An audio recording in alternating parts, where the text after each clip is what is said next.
Bonjour à tous et bienvenue dans cette nouvelle vidéo de développement Laravel. Au début de cette série, j'avais commencé par faire du TDD, c'est-à-dire écrire les tests avant d'écrire le code pour avoir une application totalement testée. Il s'avère que lorsque j'ai commencé à créer le système d'abonnement, j'étais dans mon truc et je n'ai pas fait les tests en premier. Et donc du coup, c'est quelque chose qui manque aujourd'hui dans l'application. Donc ce qui est bien avec cette série, c'est que c'est assez représentatif du monde actuel. Si vous êtes tout seul ou si vous n'avez pas une équipe dédiée aux tests, et des fois, il s'avère qu'il y a des impératifs au niveau du business qui nous empêchent d'écrire les tests avant ou qu'on n'a pas le temps au moment où il faut qu'on développe la fonctionnalité. C'est jamais une très bonne idée de se passer de tests. Généralement, c'est même des fois plus rapide, mais dans les faits, on n'a pas toujours le temps de les faire. Donc ce que je vais faire aujourd'hui, c'est écrire les tests après coup. Donc là, si on regarde mes tests actuels, ils sont tout au vert. Donc on peut commencer à écrire un nouveau test pour tester le système d'abonnement. Donc je vais créer avec PHP artisan make test. Je vais l'appeler can subscribe test. Et si je vais dans can subscribe test, je vais pouvoir me créer un test générique. Donc je vais l'appeler can subscribe. Alors pour le nom du test, on voit ici que c'est très très générique. Can subscribe, voilà, je ne me prends pas trop la tête. Pourquoi ça? Parce que je ne sais pas trop encore où est-ce que je vais. Généralement, quand j'écris mon premier test, je vais écrire ce qu'on appelle le happy path, c'est-à-dire le chemin le plus joyeux, le chemin correct, on va dire, quand il n'y a pas d'erreur, pas de problème, tout le monde envoie les bonnes données. Et ensuite, je vais rajouter au fur et à mesure les cas, un petit peu les edge cases, c'est-à-dire les cas un peu plus particuliers qui vont trigger des erreurs ou ce genre de choses. Et c'est une fois que j'aurai écrit un petit peu tous ces autres cas que je vais pouvoir mieux me rendre compte et renommer mes tests pour mieux cibler ce que teste vraiment cette méthode-là. Donc au début, je vais me contenter de créer un chemin classique et je vais commencer par faire une requête de type post sur ma route de subscribe. Donc si on va dans route web.php, on a un post subscribe sur subscribe controller. Et si je vais dans subscribe controller, on voit qu'on lui envoie un certain nombre d'informations. Et donc je vais créer le test qui permet d'envoyer, qui va envoyer toutes ces informations-là correctement et vérifier que tout s'est bien passé. Donc la première chose que je vais faire, c'est faire un this post sur /subscribe. Et ensuite, je vais lui passer un tableau de paramètres. Et donc ces paramètres, je vais prendre tous les paramètres ici, vu qu'ils sont tous requis. Donc maintenant, le Stripe token, on va voir ça juste après, comment on génère un Stripe token. Ensuite, le montant, c'est facile, c'est 5. L'email, je vais mettre un email de test. Je vous conseille d'utiliser des adresses email example.com, comme ça, même s'il y a une mauvaise configuration, vous savez que ça n'envoie pas un mail à quelqu'un. Il y a récemment quelqu'un qui avait mis dans ses tests taylor@laravel.fr et sur Twitter, Taylor lui a dit ah, ce serait bien que tu me retires parce que je reçois plein de mails de ton système de test. Donc c'est vrai, mieux vaut utiliser l'adresse mail example.com, au moins on est sûr que ça dérange personne, même si on a une mauvaise configuration. Donc voilà, j'ai mis toutes les informations, il ne manque plus que le Stripe token. Comment je vais récupérer ce Stripe token? Parce que je vous rappelle, notre Stripe token actuellement, il est généré par Stripe.js, qui est une bibliothèque JavaScript qui permet à partir d'une carte bancaire de nous générer un token. Et on peut également faire ça avec l'API de Stripe. Donc si je reviens ici sur l'API de Stripe, la doc, on voit que dans token create a card token, on a une fonction de l'API PHP Stripe qui nous permet à partir d'une carte de nous créer un token. Donc je vais pouvoir créer avec ce Stripe token create ici. Je vais refaire l'indentation. Et il me faudra aussi ma clé API qui est ici, cette API.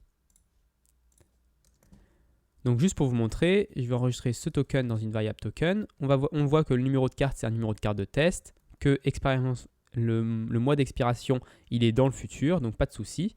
Et donc du coup, je vais faire un DD de token pour voir un petit peu ce qui nous est retourné.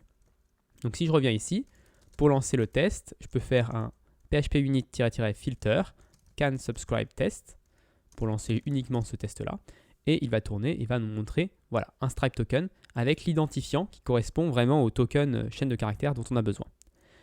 Donc là, je vais juste revenir sur ma fonction post et ici, je vais mettre token flèche ID. Maintenant, une fois que ceci est fait, qu'on a envoyé toutes les informations, quel est le résultat qu'on veut? Le résultat qu'on veut, c'est avoir un abonnement dans la base de données. Donc je vais faire un this assert count 1 et subscription all. Donc je vais récupérer tous les abonnements de la base de données, je vais vérifier qu'il y en a bien un seul. Alors subscription, hop. Donc je l'importe en haut et je vérifie qu'il y en a bien un seul dans la base de données. Donc maintenant si je lance le test, normalement ça devrait passer parce qu'on a déjà vu que ça fonctionnait.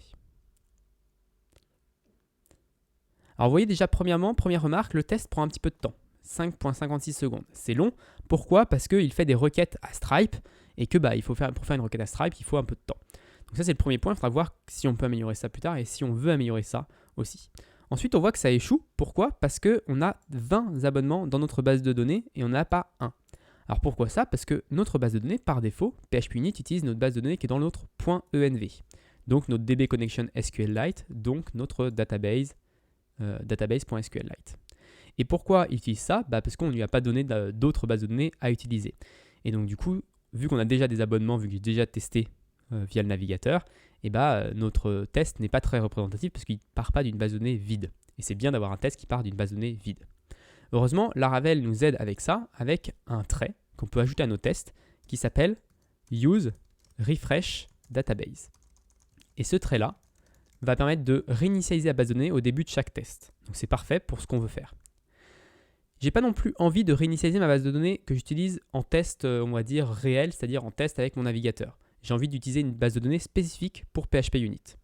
Pour faire ça, je peux aller dans mon phpunit.xml et ici, on a des variables d'environnement que l'on peut changer. Et donc ces variables d'environnement, je pourrais par exemple, si on va dans config database, on voit que par default, c'est MySQL, mais finalement DB Connection, nous on voudrait plutôt utiliser SQLite en test, parce qu'on n'a pas envie de s'embêter avec MySQL. Donc dans mon phpunit.xml, je vais rajouter une clé pour dire que notre DB Connection, ça va être SQLite. Voilà. Et j'ai pas envie d'utiliser non plus le database.sqlite, donc je vais pouvoir changer l'autre clé qui est DB Database. Donc là, on voit que la valeur par défaut, c'est database.sqlite dans le dossier database.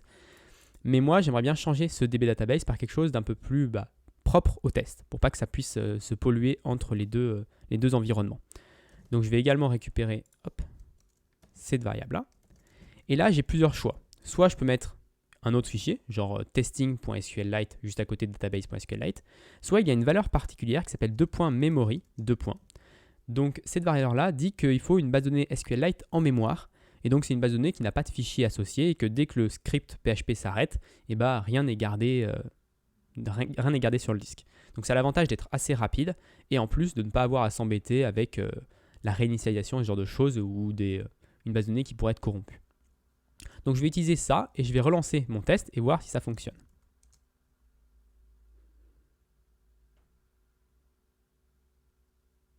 Donc là tout est vert, donc c'est bien, notre base de données a bien été réinitialisée et on a bien un seul abonnement dans notre base de données à la fin du test. Et si je le relance une deuxième fois, c'est important des fois de lancer 2 fois son test à la suite pour voir si on n'a justement pas de choses qui restent entre les deux tests. Donc là on voit qu'on a toujours un seul abonnement dans notre base de données, c'est-à-dire que notre base de données a bien été réinitialisée après le premier test. Donc voilà pour cette vidéo, j'espère qu'elle vous a plu. Si elle vous a plu, n'hésitez pas à vous abonner et à la partager. Et moi je vous donne rendez-vous la semaine prochaine pour une autre vidéo de développement Laravel.